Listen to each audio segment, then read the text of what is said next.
kepala, mari kita berdoa. Tuhan Yesus, kami bersyukur karena malam hari ini Tuhan memberikan kepada kami waktu untuk kami dapat menikmati kebenaran firman Tuhan, di mana kami akan mempelajari yaitu mengenai dosa dan akibatnya dari pengalaman Kain. Dan kiranya Roh Kuduslah yang akan bekerja menginsafkan kami, terlebih bagi yang belum percaya, agar Roh Kuduslah yang bekerja di dalam hati setiap jemaat, setiap orang yang menyaksikan. Dan kiranya Roh Kudus jugalah yang akan menolong mereka, dan mereka yang sudah percaya, agar mereka semakin hidup dalam percayanya, taat kepada firman Tuhan. Kami bersyukur, dan pakailah hamba-Mu dalam segala kelemahan dan keterbatasan hamba-Mu ini. Kiranya Tuhanlah yang akan menguasai dan yang akan mengurapi dan memakai hamba-Mu ini. Kami bersyukur dan kami bersama-sama membuka hati kami untuk kebenaran firman Tuhan. Dalam nama Tuhan Yesus kami berdoa. Amin. Ya, selamat malam untuk kita semua dimanapun jemaat berada dan setiap orang yang menyaksikan. Kiranya Tuhanlah yang akan menolong kita malam hari ini untuk kita bisa memahami akan kebenaran firman Tuhan. Mari bersama-sama kita akan membaca Alkitab kita malam hari ini dari kitab Kejadian pasal yang keempat. Dalam kitab Kejadian pasal yang keempat, kita akan membaca mulai dari ayat yang kelima, ayat 5 sampai ayat yang ke-16. Kita akan membaca ayat ini secara bergantian. Saya membacakan ayat yang ganjil, lalu jemaat bersama-sama membacakan ayat yang genap, demikian sampai ayat yang ke-16. Saya ulangi kembali. Kejadian pasal 4 ayat 5 sampai ayat yang ke-16. Saya mulai. Tetapi Kain dan korban persembahannya tidak diindahkannya. Lalu hati Kain menjadi sangat panas dan mukanya muram. Firman Tuhan kepada Kain, mengapa hatimu panas dan mukamu muram? Apakah mukamu tidak akan berseri jika engkau berbuat baik? Tetapi jika engkau tidak berbuat baik, dosa sudah mengintip di depan pintu. Ia sangat menggoda engkau, tetapi engkau harus berkuasa atasnya. Kata Kain kepada Habel adiknya, marilah kita pergi ke padang. Ketika mereka ada di padang, tiba-tiba Kain memukul Habel adiknya itu, lalu membunuh dia. Firman Tuhan kepada Kain, di mana Habel adikmu itu? Jawabnya, aku tidak tahu. Apakah aku penjaga adikku? Firman-Nya, apakah yang telah kau perbuat ini? Darah adikmu itu berteriak kepadaku dari tanah. Maka sekarang terkutuklah engkau, terbuang jauh dari tanah yang mengangakkan mulutnya untuk menerima darah adikmu itu dari tanganmu. Apabila engkau mengusahakan tanah itu, maka tanah itu tidak akan memberikan hasil sepenuhnya lagi kepadamu. Engkau menjadi seorang pelarian dan pengembara di bumi. Kata Kain kepada Tuhan, hukumanku itu lebih besar daripada yang dapat kutampung. Engkau menghalau aku sekarang dari tanah ini, dan aku akan tersembunyi dari hadapanmu, seorang pelarian dan pengembara di bumi. Maka barang siapa yang akan bertemu dengan aku, tentulah akan membunuh aku. Firman Tuhan kepadanya, sekali-kali tidak. Barang siapa yang membunuh Kain akan dibalaskan kepadanya 7 kali lipat. Kemudian Tuhan menaruh tanda pada Kain supaya ia jangan dibunuh oleh barang siapapun yang bertemu dengan dia. Lalu Kain pergi dari hadapan Tuhan, dan ia menetap di tanah Nod, di sebelah timur Eden. Iya, terima kasih. Kalau kita memperhatikan mengenai Kain dan Habel dalam pertemuan pertama, saya sampaikan bahwa Tuhan memakai orang tua, yaitu Adam dan Hawa, untuk mengajari mereka akan kebenaran, yaitu apa yang telah dialami oleh orang tua mereka, yaitu mengenai bagaimana beribadah kepada Tuhan. Maka dalam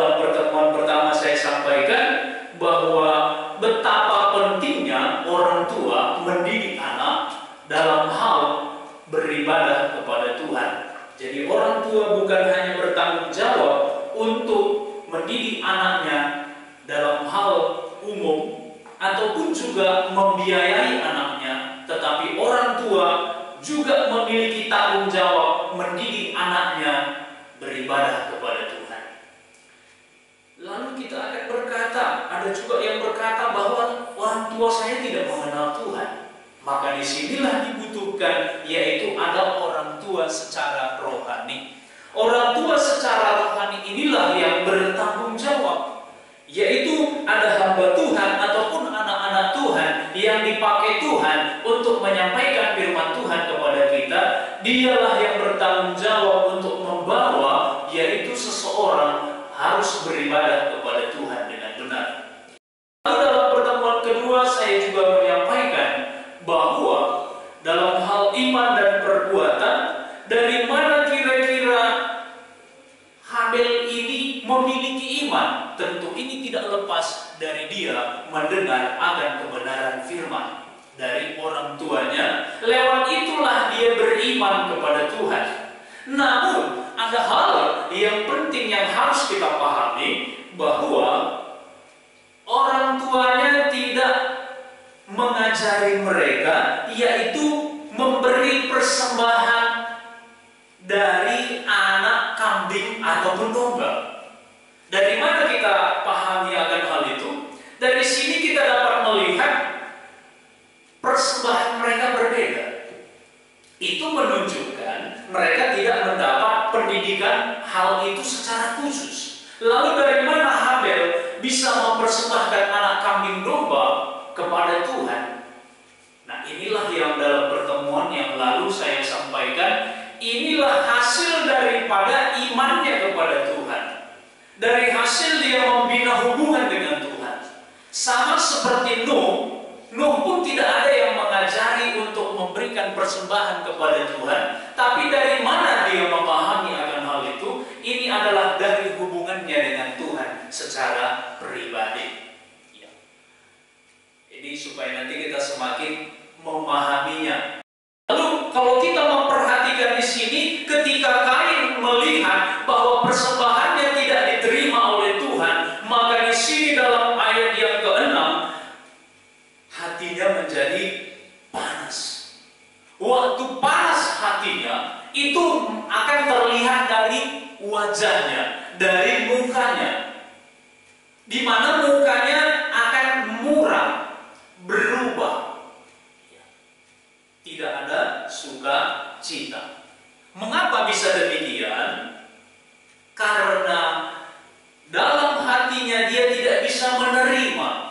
Maka ada penafsiran yang berkata di sini sehubungan bahwa Habel dan Kain di sini waktu mempersembahkan korban kepada Tuhan, maka waktu persembahan Habel diterima oleh Tuhan, Kain melihat persembahannya tidak diterima.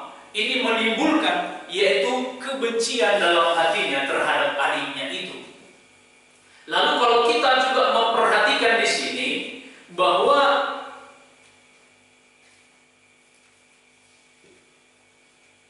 Yesus pernah berkata mengenai Habel dalam Injil Matius bahwa Habel ini adalah seorang nabi. Seorang nabi secara umum dalam perjanjian lama kita ketahui bahwa dia akan menegur apabila ada dosa. Maka dalam penafsiran itu menceritakan Habel di sini waktu Kain itu berbuat jahat, berbuat hal yang tidak benar, dia menegur. Sehingga si Kain tidak bisa menerima akan hal itu, sehingga muncul kebencian dalam hatinya terhadap adiknya.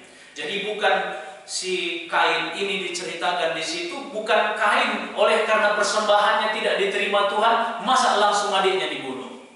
Nah, ini tentu tidak langsung seperti itu, namun oleh karena Yohanes menceritakan si Kain ini berasal dari si jahat, maka kita dapat mengerti kelakuan ataupun perbuatan dari Kain ini tentunya perbuatan yang jahat yang selalu bertolak belakang dengan kebenaran. Sehingga ketika dia ditegur, ini perlahan-lahan ada kebencian dalam hatinya terhadap Habel.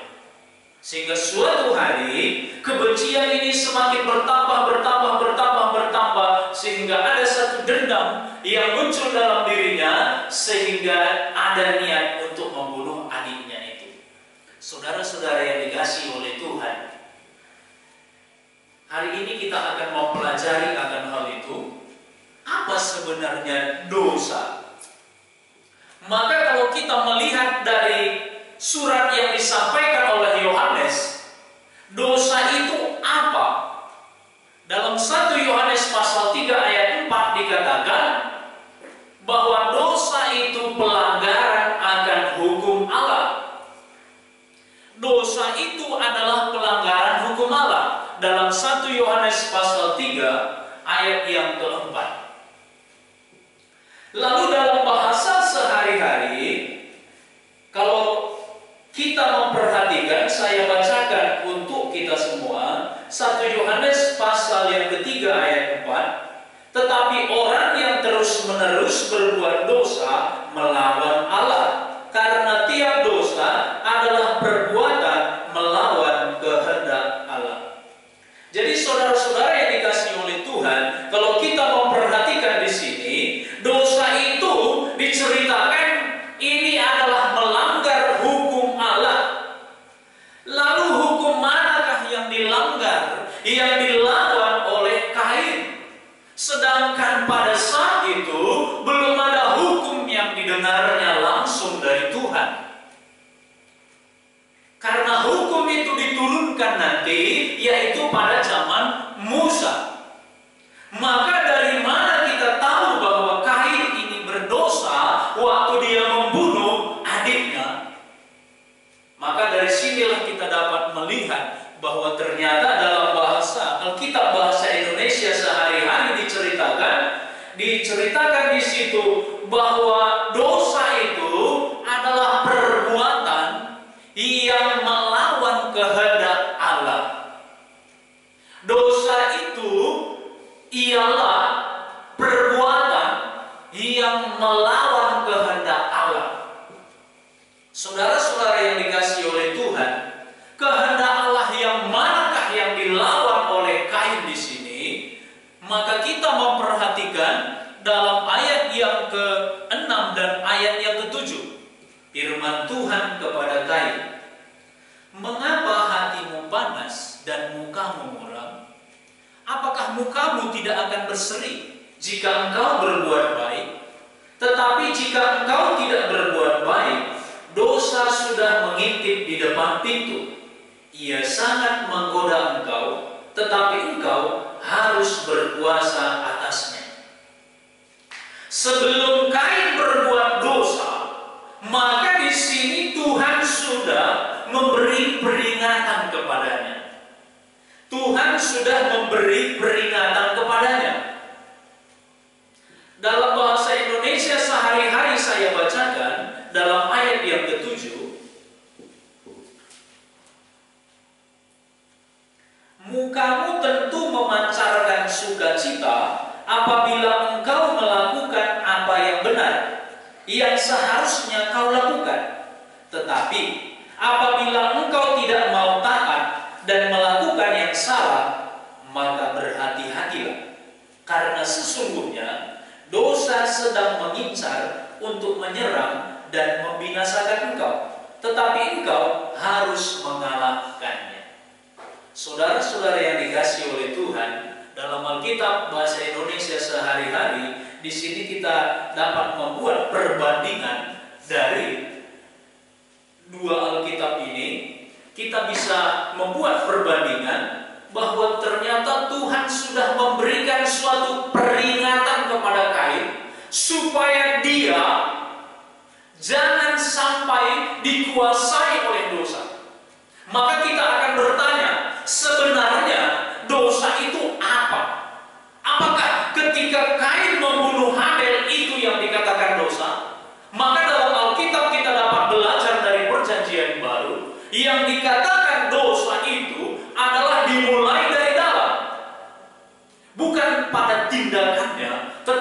sudah dimulai dari dalam hatinya, yang menentang kebenaran, yang menentang akan kehendak Allah.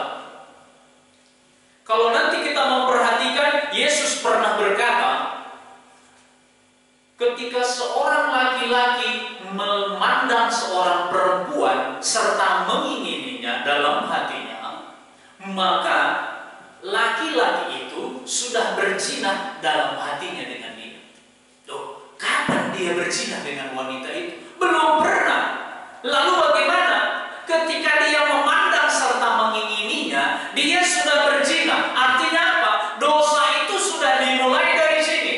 Ketika dia berzina, itu hasil daripada apa yang ada di dalam. Lalu Rasul Yohanes dalam suratnya juga pernah menuliskan, ketika engkau membenci saudara-saudaramu, berarti engkau sama saja membunuh mereka. Sebab membenci sama dengan membunuh. Loh, kok bisa? Dalam Alkitab kita menemukan bahwa hukum yang Allah berikan itu lebih tinggi dari hukum manapun yang ada di dunia. Bahkan hukum di agama manapun lebih tinggi. Sebab kalau kita nanti memperhatikan, dosa itu dimulai dari dalam, bukan pada tindakannya. Maka Kain di sini pada saat kapan dia berdosa? Pada saat dia sudah melawan kehendak Allah. Ketika Allah sudah memperingatkan dia supaya dia berbuat yang benar. Bahkan ketika Tuhan berkata bahwa dia harus menguasai dosa. Kalau kita memperhatikan di sini, dosa ini tidak bisa lepas, yaitu dari satu oknum. Di balik dosa itu ada iblis, ada setan. Lalu Petrus pernah menuliskan dalam suratnya, di mana setan itu ataupun iblis itu diceritakan seperti singa yang mengaum-ngaum berjalan keliling mencari orang yang dapat ditelannya, diterkamnya. Itu kalau nanti kita membaca, yaitu dalam kitab 1 Petrus pasal 5 ayat 8. Petrus menceritakan yaitu mengenai iblis di sana, bahwa iblis itu seperti singa yang mengaum-ngaum berjalan keliling mencari orang yang dapat diterkamnya. Dalam bahasa Indonesia sehari-hari, di sini dia lebih ada suatu penekanan. Kalau saya bacakan kembali, mukamu tentu memancarkan sukacita apabila engkau melakukan apa yang benar, yang seharusnya kau lakukan. Tetapi apabila engkau tidak mau taat dan melakukan yang salah, maka berhati-hatilah. Ada suatu peringatan. Berhati-hatilah, karena sesungguhnya dosa sedang mengincar untuk menyerang dan membinasakan engkau, tetapi engkau harus mengalahkannya. Maka di sini diceritakan bahwa dosa itu sedang mengincar dan menyerang engkau. Ya. Kalau dalam bahasa Indonesia yang kita baca dari lembaga Alkitab, ini sama-sama dari lembaga Alkitab sebenarnya ya, Indonesia. Namun ada bahasa sehari-hari, ini bahasa yang umum yang kita pakai. Kalau kita membaca dari ayat 7 itu, apakah mukamu tidak akan berseri jika engkau berbuat baik? Tetapi jika engkau tidak berbuat baik, dosa sudah mengintip di depan pintu. Nah, ini dalam bahasa ini diceritakan dosa sudah mengintip di depan pintu. Berarti bisa kita pahami dari bahasanya ini, berarti dosa itu berada di luar. Nah gitu kira-kira, dia sedang mengintip, mencari kesempatan untuk dia bisa masuk. Maka diceritakan di sini, dosa sudah mengintip di depan pintu. Ia sangat menggoda engkau, tetapi engkau harus berkuasa atasnya. Saudara-saudara yang dikasihi oleh Tuhan, kalau kita memperhatikan di sini bahwa dosa itu, yang dibalik dosa itu si iblis, dia berusaha mencari orang untuk bisa dikuasainya, sehingga pada saat seseorang itu dikuasainya, maka dia otomatis akan melawan kehendak Allah di dalam hati dan pikirannya. Lalu ketika Kain mengajak adiknya pergi ke padang, memukul ataupun menyerang dia dan membunuh dia, itu adalah hasil yang ada di dalam hati. Dia lebih mendengarkan apa kata iblis daripada apa kata Tuhan. Rasul Yohanes menceritakan tentang Kain. Kain berasal dari si jahat. Itu kesimpulan dari Rasul Yohanes. Melihat dari kitab Kejadian itu bahwa Kain lebih mengikuti keinginan iblis daripada Tuhan. Tuhan berbicara, tapi di sini setan tidak ada dituliskan berbicara kepada dia secara khusus. Tapi setan itu sangat menggoda dia dan ingin menguasai dia dan ingin menaklukkan dia, sehingga setan itulah yang akan mengendalikan hidupnya. Maka dosa itu sudah dimulai dari dalam, dan pada saat dia membunuh adiknya, itulah hasil dari yang ada di dalam tadi. Itu tindakannya, itu membuktikan bahwa dosa, dia sudah berdosa, maka itu dilakukannya, itu semakin jelas itu adalah dosa. Lalu saudara-saudara yang dikasih oleh Tuhan, ada hal yang menarik juga yang bisa kita pelajari dari Kain ini. Dari manalah Kain tahu membunuh? Pada waktu itu belum ada televisi. Pada waktu itu belum ada contoh. Belum ada pembunuhan sebelum itu. Dari mana Kain tahu cara membunuh Habel? Saya katakanlah, kita buatlah contoh. Kalaulah pada saat itu si Kain, dia tidak tahu cara membunuh dengan baik, maka bagaimana? Dia ambil kayu, dia pukul pantatnya si Habel, mati kan? Si Habel pasti lompat-lompat sambil lari kan begitu. Maka tidak akan terjadi pembunuhan itu.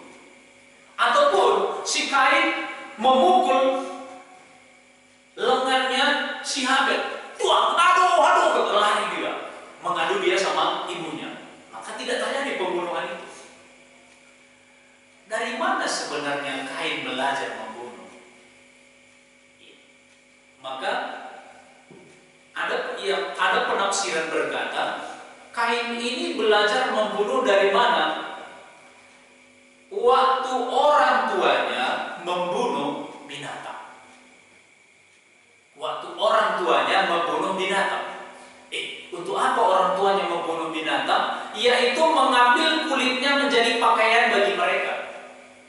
Karena pada saat itu mereka memakai pakaian dari kulit binatang. Tentunya waktu Kain memperhatikan orang tuanya membunuh binatang itu, dari situlah dia belajar bagaimana cara membunuh. Sehingga sudah bulat dalam hatinya, sudah menjadi satu tekad dalam dirinya bahwa dia harus membunuh adiknya. Saudara-saudara yang dikasihi oleh Tuhan, maka semakin jelas kita dapat dipahami di sini bahwa orang yang dikuasai oleh si jahat, maka apa saja pun yang dilakukan di sekitar itu bisa menjadi pelajaran bagi dia untuk melakukan hal yang jahat. Orang yang dikuasai oleh si jahat, maka apapun yang dilihatnya yang di sekitarnya itu bisa menjadi pelajaran bagi dia untuk berbuat jahat. Apalagi zaman kita sekarang ini, secara terang-terangan orang melakukan berbagai kejahatan. Maka tidak perlu lagi anak-anak itu diajari cara untuk berbohong. Dia sudah tahu mengapa, karena dari sinetron yang dia tonton sering banyak sekali orang berbohong ataupun menipu. Dari film-film dia melihat bagaimana membunuh, maka setan akan mengajari orang itu bagaimana cara membunuh yang baik. Maka betapa berbahayanya apabila sini seseorang ataupun termasuk orang tua kurang pengawasan terhadap anak-anaknya. Terhadap anak-anak yang Tuhan titipkan kepada orang tua, jikalau anak-anak itu tidak diawasi, maka itu bisa berbahaya. Dia bebas menonton video porno. Dia bebas menonton film-film yang sebenarnya belum cocok untuk usianya. Bayangkan anak-anak sudah menonton sinetron, itu yang akan diikutinya. Perilakunya pun seperti itu. Dia masih anak-anak. Ini tidak tepat. Maka disinilah peran orang tua mengawasi. Nah, saudara-saudara yang dikasihi oleh Tuhan, kembali lagi kita ke dalam konteks ini, di mana kita menemukan di sini bahwa dosa itu ternyata sudah dimulai dari dalam. Maka waktu Kain membunuh adiknya, itu adalah hasil daripada dosa yang sudah ada di dalam dirinya tadi. Lalu selanjutnya, kalau kita memperhatikan, yaitu apa akibat daripada dosa yang telah dilakukan oleh Kain. Maka ada beberapa hal yang bisa kita baca, yang bisa kita pelajari hari ini. Yaitu yang pertama, dari ayat yang ke-11. Maka sekarang terkutuklah engkau, terbuang jauh dari tanah yang mengangkat mulutnya untuk menerima darah adikmu itu dari tanganmu. Hal pertama yang kita bisa temukan di sini, bahwa akibat daripada dosa yang telah dilakukan oleh Kain, di mana Tuhan mengutuk dia. Kalau kita mundur ke dalam pasal yang ketiga, di mana ayahnya si Adam, dia dihukum oleh karena kesalahannya, dia mendengarkan apa kata istrinya, maka ternyata hukuman yang dijatuhkan Tuhan kepada Adam, yaitu terkutuk tanah. Sekarang ketika Kain melakukan suatu kejahatan, menentang yaitu kehendak Allah dalam dirinya, maka sekarang dia dihukum Tuhan, dia dikutuk oleh Tuhan. Kutukan di sini bagaimana? Maka dia ini adalah seorang petani, dia bercocok tanam.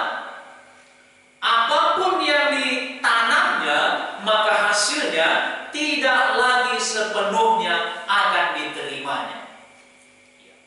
Kalau tadi mungkin biasanya dia menanam semangka, hasilnya ya 80%, sekarang dia hanya akan dapat 30%, 20% pas-pasan untuk makan minumnya.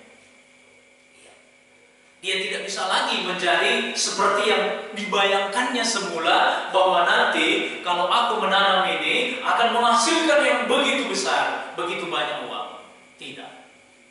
Namun kalau kita memperhatikan hukuman yang dijatuhkan Tuhan di sini, dia dikutuk oleh Tuhan, maka tanah di mana dia bercocok tanam tidak lagi menghasilkan sepenuhnya hasil untuk dia. Kalau dalam Alkitab bahasa Indonesia sehari-hari saya bacakan dalam ayat yang ke-11 dan ayat yang ke-12. Karena perbuatanmu itu, engkau terbuang dari tanah yang sudah kau cemarkan dengan darah adikmu.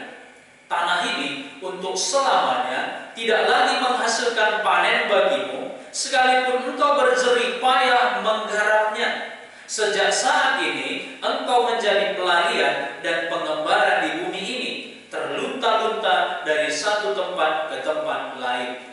Nah, saudara-saudara yang dikasihi oleh Tuhan, kalau kita memperhatikan di sini, maka tanah di mana dia selama ini bercocok tanam itu tidak lagi menghasilkan sepenuhnya oleh karena dosa yang telah diperbuatnya. Banyak orang berpikir bahwa dosa itu ya itu antara akulah dengan Tuhan, nggak ada urusannya dengan orang lain. Apa yang ku mau ya bisa kulakukan, suka-sukaku. Banyak orang tidak memahami bahwa dosa itu memang dia bertanggung jawab kepada Tuhan. Sebab yang dikatakan dosa yaitu ketika seseorang melawan kehendak Allah di dalam hidupnya, ketika seseorang yaitu melanggar hukum Allah, maka dia berurusan, dia bertanggung jawab dengan Tuhan. Tapi ada orang masa bodoh, Dan bahkan banyak orang kalau diceritakan mengenai dosa, orang sudah tidak nyaman. Dia berkata bahwa suci kali, kan gitu kira-kira. Dia berkata bahwa suci kali. Jadi ada orang-orang tertentu memang tidak nyaman ketika dibicarakan mengenai dosa. Dan tentu dalam Alkitab kita tidak bisa pungkiri, kita tidak bisa lepas dari pembahasan akan dosa. Karena mulai dari kitab Kejadian sampai kitab Wahyu, itu akan terus kita jumpa dengan dosa. Maka itu tidak bisa lepas. Termasuk hari ini kita melihat dosa yang kedua yang dilakukan oleh manusia, yaitu di mana terjadi pembunuhan. Dan yang dibunuhnya ini adalah adiknya, dan ada akibatnya. Dan jangan kita pikir bahwa dosa itu tidak berakibat. Ini berakibat bukan hanya bagi diri Kain sendiri, tapi juga sampai kepada keturunannya. Sampai kepada keturunan Kain. Maka nanti kita akan mempelajari, selanjutnya nanti kita akan melihat bagaimana keturunan Kain ini. Mereka adalah keturunan orang-orang yang hebat secara manusia yang sedang diperjuangkan manusia-manusia sekarang. Tapi bagaimana dengan hal-hal rohani, nanti kita akan mempelajari lebih jauh. Namun yang harus kita pahami, setiap dosa ada akibat yang harus kita tanggung. Kain ketika dia melakukan dosa, maka dia berhadapan dengan Tuhan, bukan dengan orang tuanya. Sekalipun orang tuanya tentu dia sangat kecewa, pasti orang tuanya menangis melihat kejadian ini, yaitu antara abang dengan adik, di mana sang kakak ataupun abang membunuh adiknya. Bagaimana mungkin orang tua tidak akan terpukul oleh kejadian ini? Tapi saudara-saudara yang dikasihi oleh Tuhan, tetap saja kita melihat di sini Tuhan yang menghukum Kain oleh karena perbuatannya yang tidak benar, yang melawan kehendak Tuhan di sini. Maka apa yang dikerjakannya dari tanah ketika dia bercocok tanam tidak lagi menghasilkan sepenuhnya kepadanya. Lalu yang kedua, kita menemukan apakah hukuman Kain di sini, dia akan menjadi seorang pelarian dan pengembara di bumi. Dalam bahasa Indonesia sehari-hari dituliskan bahwa dia akan menjadi seorang pelarian dan pengembara di bumi, terlunta-lunta dari satu tempat ke tempat yang lain. Jadi dia akan berpindah-pindah, tidak menetap di satu tempat. Ya. Namun ini akan menarik apabila kita mempelajari, ternyata nanti dia membangun suatu kota. Ya. Inilah namanya perlawanan selalu terhadap kehendak Allah. Dia pikir dengan cara itu dia akan lepas dari hukuman Tuhan. Ya. Maka apa yang dikatakan Tuhan itu pasti akan terjadi. Percaya atau tidak percaya, itu pasti Tuhan akan kerjakan. Cepat atau lambat, Tuhan pasti akan menghukum seseorang sesuai dengan apa yang Tuhan sudah sampaikan. Lalu saudara-saudara yang dikasihi oleh Tuhan, kita memperhatikan lagi poin berikutnya di sini, bahwa ini sehubungan waktu Kain diceritakan di sini, dia menjadi yaitu seorang pelarian dan pengembara di bumi. Maka kita memperhatikan dia tidak bisa menerima akan hal itu. Lalu bagaimana? Dia protes kepada Tuhan. Wah, ini luar biasa ya. Ada manusia protes kepada Tuhan. Maka dalam ayat 13 kita membaca, kata Kain kepada Tuhan, hukumanku itu lebih besar daripada yang dapat kutanggung. Engkau menghalau aku sekarang dari tanah ini, dan aku akan tersembunyi dari hadapanmu, seorang pelarian dan pengembara di bumi. Maka barang siapa yang akan bertemu dengan aku, tentulah akan membunuh aku. Lalu hal apa yang bisa kita pelajari di sini? Kain menyesali hukuman yang diterimanya. Ini poin penting yang harus kita pahami. Kain menyesali hukuman dan dia memprotes akan hukuman itu, bukan perbuatannya yang dia sesali, bukan dosanya itu yang dia sesali, tetapi hukuman Tuhan kepada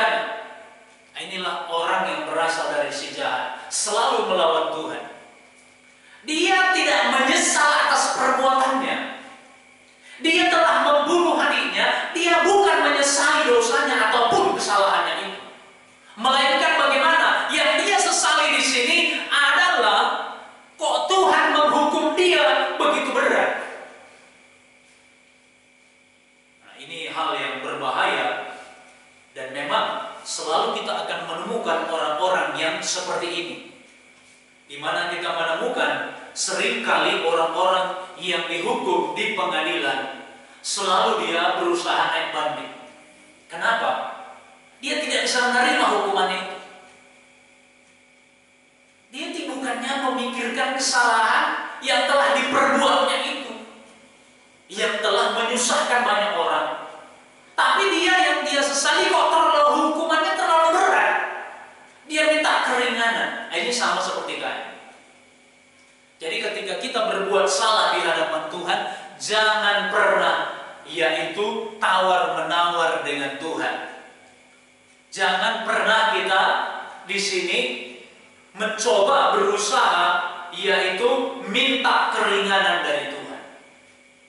Ya, ini adalah yang kita lihat dari Kain, di mana dia bukan menyesali dosanya. Banyak orang bukan menyesali dosanya. Banyak kesalahan yang dia buat, bukan dosanya itu yang disesalinya. Lalu apa yang disesalinya? Kok berat kali yang kuterima dalam hidupku? Betapa banyaknya kesusahan, kesulitan yang harus aku derita. Tapi dosa yang diperbuatnya itu nggak disesalinya, nggak disadarinya. Ini sama seperti Kain. Lalu hal selanjutnya bisa kita lihat, ini sehubungan adalah Tuhan. Waktu Adam berdosa, siapakah yang menjumpai Adam? Tuhan.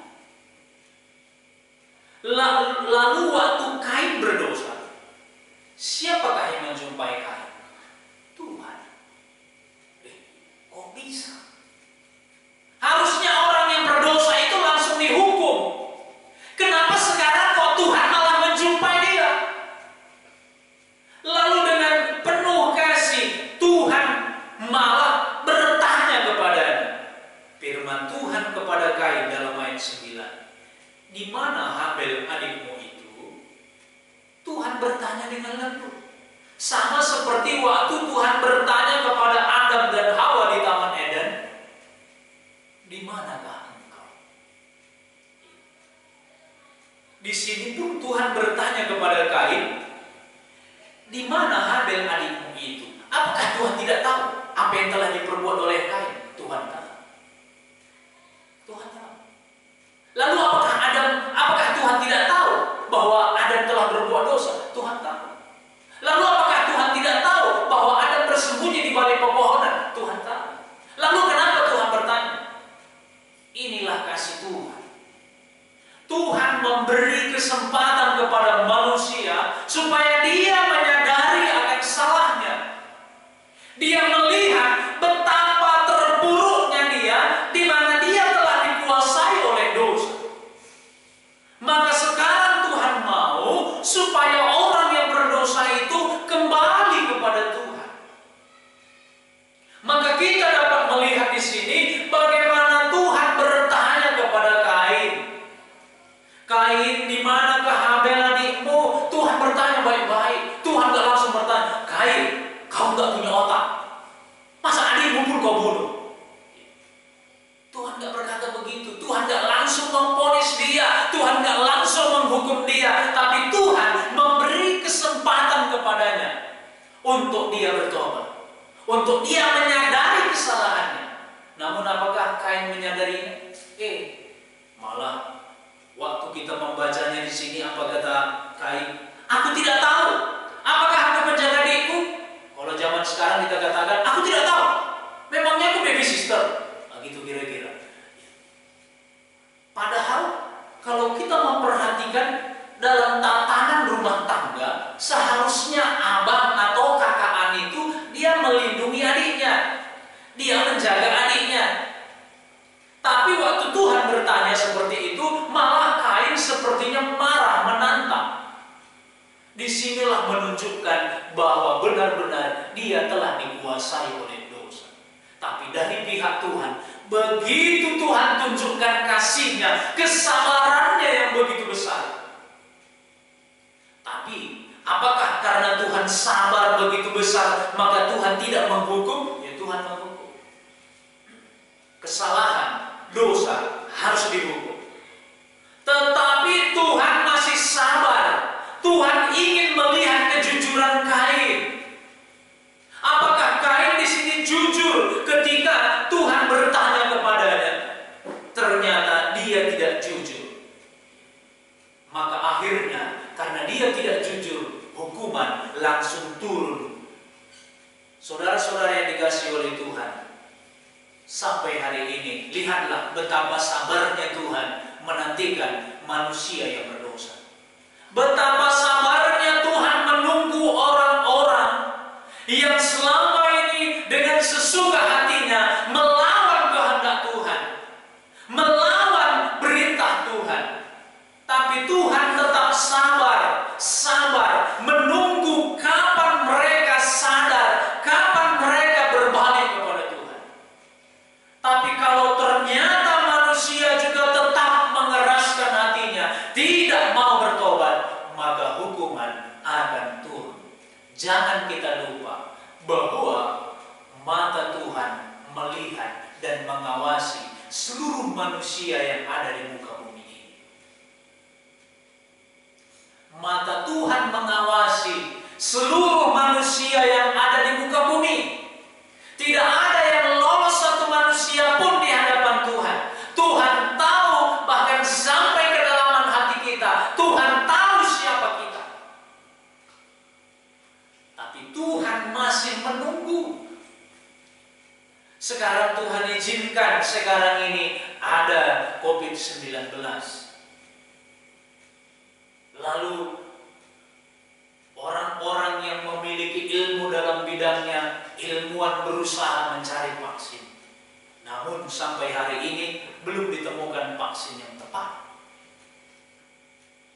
Kalau kita memperhatikan betapa sabarnya Tuhan menunggu, kapan manusia sadar dan berbalik kepada Tuhan. Kalau ternyata dengan COVID-19 pun juga kita tidak sadar-sadar, tetap kita mengeraskan hati kita, kita merasa bahwa kita tidak butuh Tuhan, maka kita pun akan dihukum oleh Tuhan. Kalau Adam pun dihukum Tuhan, Kain pun dihukum Tuhan, nggak mungkin kita luput. Nggak mungkin kita bisa luput dari hukuman Tuhan.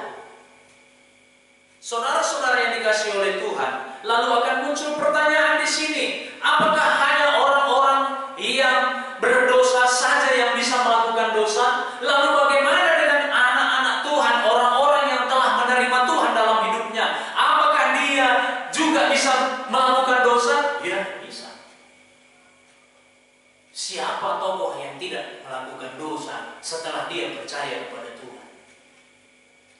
Namun ada perbedaan. Perbedaannya di mana? Kalau kita membandingkan ke dalam kitab 1 Yohanes pasal yang ketiga,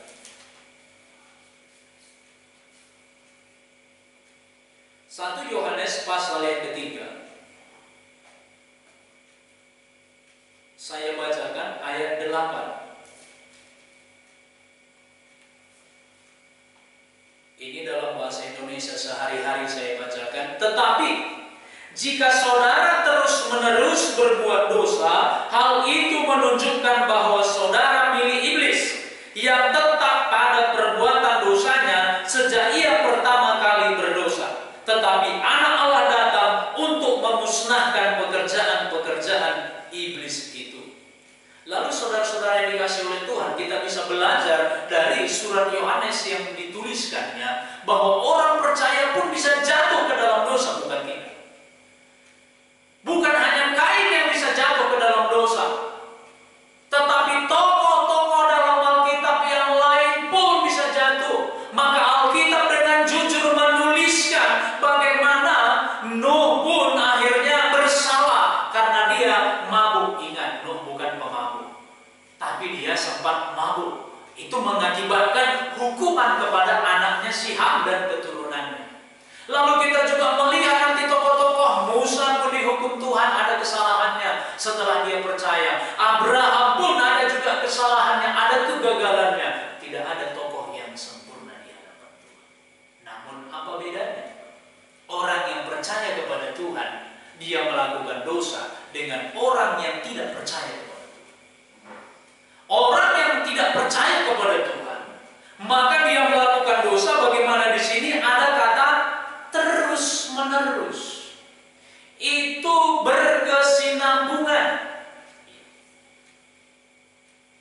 berkesinambungan, dia melakukan dosa itu secara terus-menerus dan dia tidak merasa bersalah akan dosanya itu.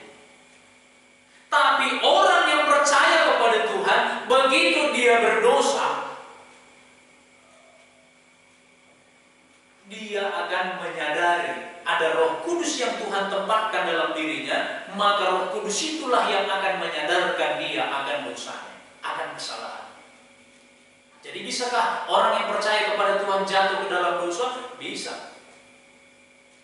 Kalau orang yang tidak percaya kepada Tuhan, setan nggak akan terlalu capek memikirkan orang itu. Tapi orang yang percaya kepada Tuhan, dia hidup dalam percayanya, setan akan berusaha bagaimana supaya dia jatuh ke dalam dosa, supaya akhirnya dia menentang Tuhan, menentang kebenaran, sehingga dia tidak lagi taat kepada Tuhan. Tapi kalau orang yang memang statusnya belum menjadi anak Tuhan, dia merasa bebas melakukan dosa itu. Dia nyaman di situ. Apakah saudara masih nyaman berbuat dosa? Ataukah saudara sudah tidak nyaman lagi berbuat dosa? Dan sekarang sedang berjuang untuk bisa keluar dari dosa itu. Sebab orang yang percaya pun, dia pasti ada pergumulannya mengenai dosanya di masa yang lalu. Kalau dulu dia seorang yang pemarah, dia pasti harus berjuang. Maka penulis Ibrani berkata bahwa kamu dalam melawan dosa, kamu belum mencucurkan darah. Ya. Artinya bagaimana? Melawan dosa itu memang butuh perjuangan. Di mana dari dalam diri sendiri memang harus berjuang melawan dosa dan tetap harus tunduk kepada Tuhan, memohon pertolongan ataupun kemurahan dari Tuhan untuk memampukan orang-orang yang percaya itu tetap tunduk kepada Tuhan. Saudara-saudara yang dikasihi oleh Tuhan, hari ini kita belajar dosa yang dilakukan oleh Kain ada akibatnya. Maka dosa yang kita buat juga akan ada akibatnya. Tidak mungkin kita bisa lolos dari hukuman Tuhan. Namun Tuhan itu adalah Tuhan yang sabar. Tuhan itu adalah Tuhan yang mau memberi kesempatan kepada Kain. Namun Kain tidak pakaikan kesempatan itu. Kiranya saudara yang sampai hari ini masih nyaman dalam dosa, dan bagi saudara yang ingin memang keluar dari dosa, kiranya Tuhan menolong sehingga Tuhan yang pernah menghukum si Kain, Tuhan itu jugalah kiranya berkemurahan menyadarkan saudara dan yang akan menuntun saudara untuk berbalik kepada Tuhan sepenuhnya. Mari kita berdoa. Tuhan, kami bersyukur kalau firman Tuhan telah kami pelajari hari ini mengenai Kain, di mana ada dosa yang diperbuatnya dan ada hukuman yang diterimanya. Kiranya Tuhan berkemurahan menolong kami pada zaman kami sekarang ini, bahwa kami pun kalau kami terus-menerus berbuat dosa, maka kami pun akan dihukum oleh Tuhan oleh karena dosa kami. Kiranya Tuhan berkemurahan kepada kami, terutama bagi mereka yang hari ini menonton tayangan ini, yang memang mencari kelepasan, jalan keluar dari dosa. Roh Kuduslah yang akan bekerja dalam hati mereka, menginsafkan mereka, menyadarkan mereka, dan menuntun mereka agar hati mereka sungguh-sungguh berbalik kepada Tuhan. Jikalau ada juga mereka yang selama ini sudah berbalik kepada Tuhan, namun dia jatuh kembali ke dalam dosa, maka Tuhan jugalah yang akan menegakkan dia kembali, sehingga dia dapat hidup dalam imannya kepada Tuhan. Kami berterima kasih buat firman yang telah menegur dan menasihati